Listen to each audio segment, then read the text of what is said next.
Про семью, конечно, вы жестко сказали. Но я на одной проповеди в Стамбуле еще слышал, что управлять семьей и женой это гораздо сложнее, чем целым государством. Большой ученый, большой человек говорит.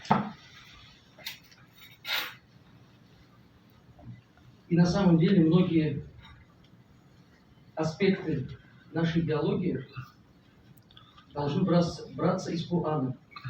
К сожалению, мы этого не делаем. Простой пример. Сегодня после Иля намаза Инди Сура Нукурат. Про что читали? Кто помнит? После Иля намаза мы прочитали аят. Я думал, про них поговорим, но мы поговорили про достоинство хаджа. Бухари, помнишь? Да. Аят какой читали? После намаза. Сура Музаммиль. Сура Тахрим была. Сура Тахрим. Зарабатывал. Сура Тахрим. То есть, смотрите, человек, который простой мусульманин есть. Есть мусульманин, жена которого не одевает платок. А он ходит в мечеть. Что мы о нем думаем? Что он слабый мусульманин, что он не может воспитать свою жену, да? Еще что накидываем, что еще мы о нем думаем? А если она намаз не читает совсем, раскрытая ходит, что мы о нем скажем? Какое наше убеждение будет по отношению к нему? Ну, будем же по-другому на него смотреть, не как, то есть обычно. Правильно ведь? У всех так у нас, да, в сердце появилось это чувство. А Аллах нас как учит? ضرب الله مثلا للذين كفروا امرأة نوح وامرأة لوط. Аллах приводит пример жены Нуха, алейхиссалям, и жены Лута, алейхиссалям. Двух пророков. Кто такой Нух, алейхиссалям? Один из 5 самых великих пророков Улюль Албан. Один из 5 самых великих пророков. كانتا تحت عبدين من عبادنا صالحين فخانتاهما. И обе их жены были под праведными нашими рабами, то есть их мужья пророки, а у одной из них муж Нух, алейхиссалям, один из 5 великих пророков, но они сделали хаянат. Они были вообще не то, что бесплатно ходили, они неверующими были. Неверующими были. Мы же не говорим про Нуха, алейхиссалям, что значит, у него был недостаток или он мог не воспитать. У него и сын был неверующим, у Нуха, алейхиссалям. То есть это влияет ли в наших глазах на положение целого пророка? А почему на наших братьев мы смотрим по-другому? كانتا تحت عبدين من عبادنا الصالحين فخانتاهما فلم يغنيا عنهما من الله شيئا وقيل ادخلا النار مع الداخلين. То есть они были с праведными рабами, делили с ними постель, в одном доме, то есть кормили, общались с этим человеком, с пророком, целым пророком, и не уверовали. И еще были против них, предали их. Не просто не уверовали, были против этих пророков. И ничего им не помогло из того, что они были вместе, они зайдут в ад вместе с другими. То есть положение, наоборот. وَضَرَبَ اللَّهُ مَثَلًا لِلَّذِينَ آمَنُوا امْرَأَةَ فِرْعَوْنَ. Аллах Субхану ва Тааля приводит пример жены фараона, Асия. وضرب الله مثلا للذين آمنوا امرأة فرعون إذ قالت رب ابن لي عندك بيت في الجنة ونجني من فرعون وعمله ونجني من القوم الظالمين. Фараон заставлял ее сказать, что он Господь. Он его лучше знает, жена лучше всех нас знает. То есть мы же говорим, кто лучший мусульманин, спрашивает, когда пророк саллаллаху спрашивал, лучший это тот, кто лучший для своей семьи, для своей жены. Так ведь? А почему? Потому что на глазах перед людьми мы совершенно другие, мы можем выполнять какую-то роль, а перед женой мы ничего не будем скрывать. Мы такие, какие мы есть на самом деле, со всеми недостатками. И вот если перед ней мы можем быть хорошими, значит мы хорошие на самом деле. То есть смотрите, какой показатель дал нам пророк, саллаллаху алейхи ва саллям. Если ты лучший для жены, значит ты хороший человек. Если ты, то есть для других и так будешь хорошим, кто-то тебя накажет, кто-то ударит, перед начальником так и так будешь себя хорошо вести. Вот если ты можешь перед женой себя хорошо вести, значит ты лучший, хайрукум, да? Хьярукум, лучший из вас. Те, кто лучший для своих жен. То есть я к тому, что не всегда наше поведение, наше убеждение соответствует Корану. То есть мы думаем, что соответствует, но начинаем вчитываться и понимаем, что нет, оказывается, мы по-другому воспринимаем этот мир. То есть нужно вернуться к Корану, вернуться к Корану. Я же приводил пример, что мы мешки с грехами свои опустошили, но эти мешки мы вернем с собой в Казань, в свой город, в свою деревню, в Москву. То есть неважно, мы с этими мешками обратно с вами поедем домой. У нас всегда будет возможность опять их наполнить. Значит, нужно поменять свою жизнь. Значит, нужно вернуться к Корану. В хадисе говорится, что у Корана есть хак, есть право, чтобы мы его 2 раза минимум в год прочитывали. Кто 2 раза минимум в год прочитывает Коран? Повыше подним, что так скромно тут. Вот есть срок, да?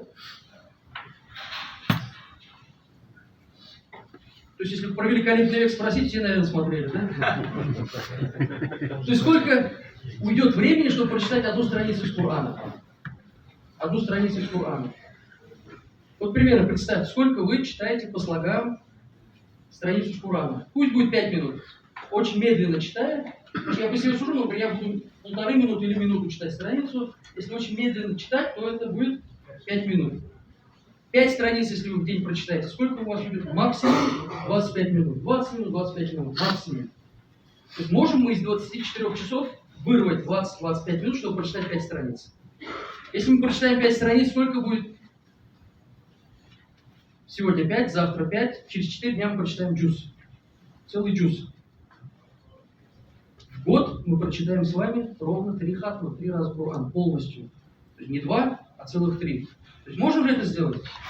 То есть можем для себя сделать какую-то отметку и сделать намерение, что инша Аллах, вернувшись отсюда, я теперь буду вот с Кораном, не буду разрываться, буду читать. Потом уже буду смотреть на его смыслы, смотреть на тафсиры Корана. Для чего? Чтобы жить с ним. То есть в свое время делали план враги ислама, и они начали отдалять мусульман от ученых. Мусульмане стали сомневаться в ученых. Они стали себя считать тоже муджтахидами. Я же могу Бухари открыть на русском и посмотреть, что там написано. Могу сделать иджтихад по-своему. Могу открыть тафсир на татарском или на русском языке и понять, что напрямую мне говорит Господь. Мне не нужны ученые. Однажды к одному шейху пришла женщина и задала вопрос о никаху. И он ей сказал: ты хочешь, чтобы я дал тебе ответ по мазхабу имама Малика, они в этой местности маликиты, или же по Корану и Сунне? Она говорит: конечно, по мазхабу имама Малика, я не доверяю твоему пониманию Корана и Сунны. То есть, когда мы следуем мазхабу Абу Ханифа, имама Шафии, имама Малика, Ахмада бин Хамбаля, рахматуллахи алейхи аджмаин, мы следуем пониманию великих ученых Корана и Сунны. Мы следуем Корану и Сунне. А если мы отстраняемся от этого и просто вот выходит пацан и говорит: я тебе скажу, как я понимаю. Сегодня так намаз читает, через месяц читает по-другому, потому что новый хадис прочитали. Через год опять меняет свое мнение, потому что опять что-то новое узнал. Что, мы так и будем велосипед разрабатывать. У нас уже есть совершенная религия. Нам нужно развиваться в других направлениях. Есть экономические вопросы. Сейчас очень много хороших продуктов появилось. Вот Рустам Нургалиев может хорошо рассказать про новые продукты, про социальные проекты, про халяльную ипотеку, про... И даже вот с акциями у нас... Как это? Вот, по аналогии с московской. Ну да, то есть у нас теперь можно посмотреть, зайти на сайт и увидеть любую компанию, посмотреть, насколько она халяль, на самом деле ли она халяль. Не просто почесать у затылка и сказать: они занимаются, например, там, деревом, значит, они халяль. А начинаешь смотреть, у них свиноферма, у них алкогольный завод небольшой, у них какие-то магазины. А ты об этом не знаешь, ты просто смотришь, это компания, которая занимается, например, мебелью, значит, халяль, даешь фетву. Нет, не все так просто. И вот теперь есть ребята, которые это все изучают. Хотите экономические вопросы? В России есть 6 человек, которые обладают сертификатом IOFI, международными стандартами, и все они живут в Татарстане. В России есть 4 человека, которые знают 10 каратов, и 3 из них живут в Татарстане. То есть у нас есть академия, нужно этим гордиться, нужно это ценить. Просто говорит: я ничего не вижу, ничего нет. То есть школы открываются. Сейчас мы, вот, альхамдулилля, большая мечеть, иншаллах, будет строиться, и рядом, иншаллах, 4 гектара земли оформляются под большую школу мусульманскую. На татарском языке, иншаллах, у нас появится школа. Это не просто так, щелкнул пальцами, она появилась. Это нужно как-то стараться. Люди любят приходить и говорят, где там, когда будет? Ну, не так все просто. Но все мы должны объединиться и делать что-то хорошее ради ислама. 10 торговых центров в Казани, в 7 уже есть молитвенные комнаты, еще 3 осталось. Это же совсем немного. То есть во всех тюрьмах Татарстана есть мечеть, есть имам, который приходит, минимум 2 раза в неделю он заходит, он получает зарплату и дает им уроки. И чтобы вы понимали, в России такой процента нет. Рецидив – это повторное возвращение в тюрьму тех, кто ходил в наши мечети в Татарстане. То есть не те, кто сидят все, а именно те, посещающие мечеть, молящиеся мусульмане, кто стал на намаз, рецидив всего 2%. То есть не 80-90%, как по всей России, а 2%. То есть это как некое исключение, когда кто-то повторно попадает в тюрьму. То есть если он ходит в мечеть, практически он уже не возвращается в тюрьму. Он налаживает свою жизнь. Есть центр ресоциализации в Татарстане. Центр ресоциализации, когда ему помогают встать на ноги, жениться, найти работу, чтобы вот он себя ощутил как член общества и больше никогда не возвращался в прошлой жизни. Это прекрасно. Где еще есть такое? То есть это нужно ценить. Если мы не будем ценить, Аллах это заберет.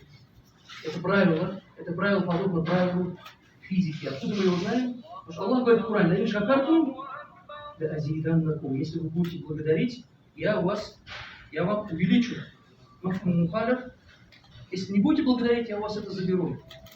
А также в тафсире приходит, когда во времена Бани Исраиль одному из набиев того времени пришло откровение, и он узнал, что от какого-то человека жизнь будет долгой, и он передает: у тебя жизнь будет долгой, и половина твоей жизни ты проживешь бедным, половина богатым. Ты сам выбирай. То есть Аллах тебе пол твоей жизни сделает тебя богатым. То есть такое предписание. Ты должен сам выбрать, сейчас ты хочешь разбогатеть или же потом. Он говорит: надо с женой посовещаться. Я так сразу не могу ответить. Тут он домой возвращается и говорит: наш наби, наш пророк, это из Бану Исраиля. Это вот среди... Он как бы еврей же тоже, с женой, говорит, надо посовещаться. И теперь он возвращается домой и говорит: вот, не знаю, как он сказал, как Матурон, ну, к жене обращается.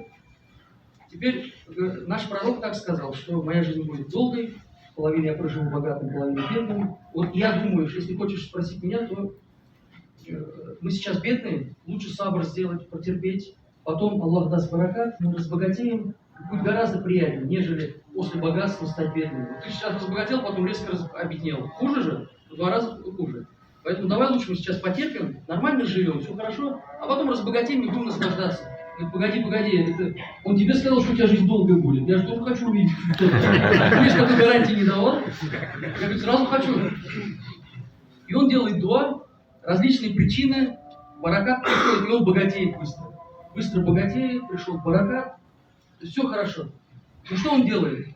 Этот человек, если он шил себе рубашку, он не шил ее одну, он шил ровно 2, и одну отдавал бедному человеку. Такого же качества. Если он садился кушать, он кого-нибудь звал с улицы и делил с ним свою трапезу. То есть, если что-то делал, он делал это вдвойне и делился обязательно. И вот так он эти года, сколько бы это ни было лет, он эти года так прожил. Приходит время прощаться с богатством, и пророку тому времени приходит еще одно откровение относительно этого человека. И это приходит под тафсиром аята «Лаин шакартум ла азиданнакум». Мы нашли этого человека благодарным, ему сказал Господь, поэтому все его богатство мы ему оставляем. Потому что он не просто его использовал, а он был по-настоящему благодарным за это богатство и умел им делиться. Поэтому «Лаин шакартум ла азиданнакум». Если вы будете благодарными, я увеличу. То есть мы должны видеть, должны уметь благодарить. Как Хаду Аяд сказал, что у меня, если бы было одно бы дуа у меня было, которое 100% будет принято, я бы его сделал за правителя. Почему? Если я его сделал на себя, я на себя его истрачу. То есть оно раз и как бы исчезнет, мне только будет польза. А если будет праведным правитель, если будет у него, все, прекрасно. То будет прекрасно и у его народа.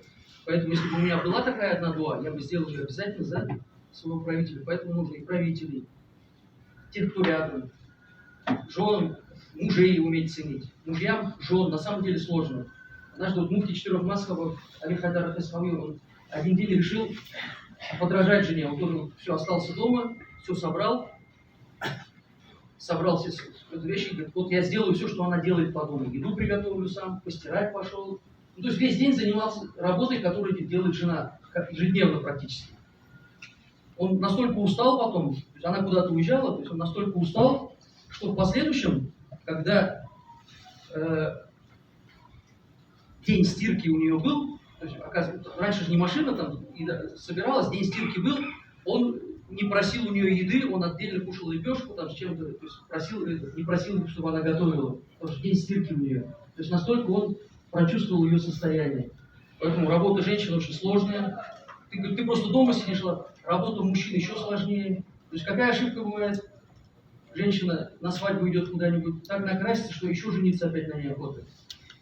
А дома так ходит, что не так, как учит сунна. Сунна чего нас учит? Чтобы перед мужем красилась, чтобы перед мужем была красивой. Так это? То есть в магазине где-то сказать, уважаемый, может ли подвинуться, то есть очень так красиво разговаривает. На мужа может хайван сказать, например. Понимаешь, такое?